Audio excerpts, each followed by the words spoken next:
داستان بیانوي شاعر یې دي او شپېلۍ چې ده دا د جدایۍ او د فراق داستان بیانوي کزنه استا تا مرا بگویی د آن درس دا ړومبی دغه څنګه راځي ړومبی شعر تاسو وزنه وزنه تاسو د شپېلۍ نه واورئ چون حکایت میکنه دا څه حکایت بیا په خپل جواب کوي وز جدایی ها شکایت میکنه دا د جدایی نه شکایت کوي فراق نو بیا مولانا فرمایي چې د خپل اصل نه چرانو جدا شوی کنه دی وایي چې زه کله چې زه د بانس د جنګل نه کټ شوی ما کنه جی او زه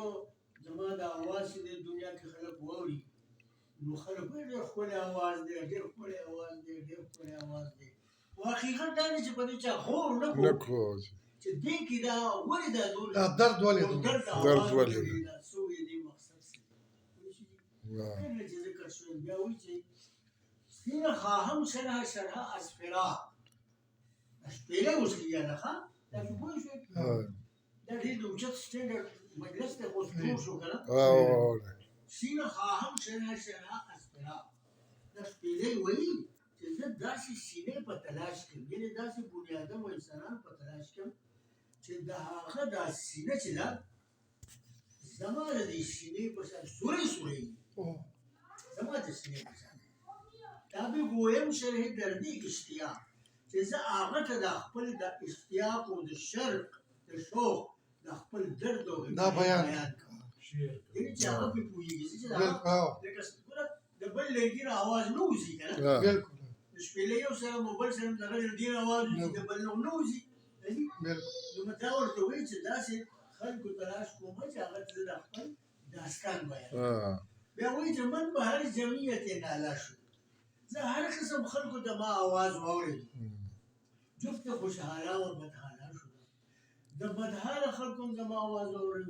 د خوشحاله خلکو هم زما آواز واورېد خو هر کس یې ژوند خود شد یارم هر سړي زما په خپل خپل معیار مطابق تشریح وکړو هر کس یې ظن خود شد یار من وز درون من نجست اسرار من لیکن افسوس چې زما د دننه د اسرار او د راز چاو نه لټوم دا چا وانه اورېد خو بس وایي چې سورېږي اواز دی مزېدار ښکلی دی ډېر ښکلی اواز دی او ډېر مزېدار شپېلۍ وایي نه نو بیا په خپله جواب کوي چې سر من از نال من دور نیست زما دا راز چې دی زما د دې جړا د دې اواز نه چېرته لرې نه دی لیکن کسرا دید جان دستور نه لیکن افسوس چې په دې دنیا کې د هیڅ چا د حقیقت څخه کوم دی سترګې نشته دا فهم نشته چې په دې غور وکړي اخر کې یو شعر اجماع وخانه وایم بیا ختمه چې شاد باشه عشق خوش سودا یم ای زما خوش سودا خوش اندیشه عشق تو خوشحاله اوسه ای طبیب جمله علتهای ما ای زما د تمام علتونو بیمارو طبیب و حکیمه خوشحاله اوسه ای تو افلاطون و جالینوس ما ای علاج نخوت و ناموس ما ای زما د کبر و د غرور و د رویه علاج ای تو افلاطون و جالینوس ما او ای زما افلاطون حکیم و جالینوس حکیمه تو خوشحاله اوسه دا شپېلۍ اوس کېږي اوس تاسو وایئ چې شپېلۍ څنګه کېږي دا شپېلۍ دراصل شپېلۍ نه ده دا دراصل د انساني روح یو داستان دا د روح داستان چې کله روح د خپل مقام نه جدا شوی روح او هغه په دې دنیا ته راغلی دی نو په دې دنیا کې ګوره هغه ته سکون هېچا ته درد دی کله چې کور نه کور وشي بیا هم بیا رامني اولاد نه وي اولاد وشي بیا هم دی لټونکی بیا اولاد که د چا جیدان دی هغه هر څوک چې خو بیا هم داسې تلاش کې دی دی فکرمند دی دی په غم کې دی او دی داسې وي چې دباندې څه ورک شوي دي چې هغه ته میلاو شي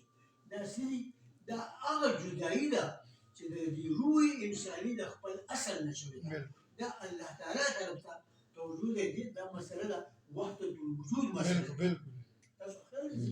تصوف مسله ده چې کله دا روح انساني د د خپل مقام نه جدا شوی دی تر هغې پورې چې دا بیا واپس خپل مقام ته ملاو شوی نه ده که نه دی بېقرار دی دا بېقرار دی په دې دنیا دا د روح داستان دی د شپېلۍ په اړه کې مولانا دا کړی بیان او دا یې تشریح کړی دی نو مصنوعي کې ډېر زبردست دا پېښې زبردست تا چې ته ما سره ملاوېږي نو زه به تاسو باندې ویې کومه ما سره مصنوعي دي هر څه دي که نه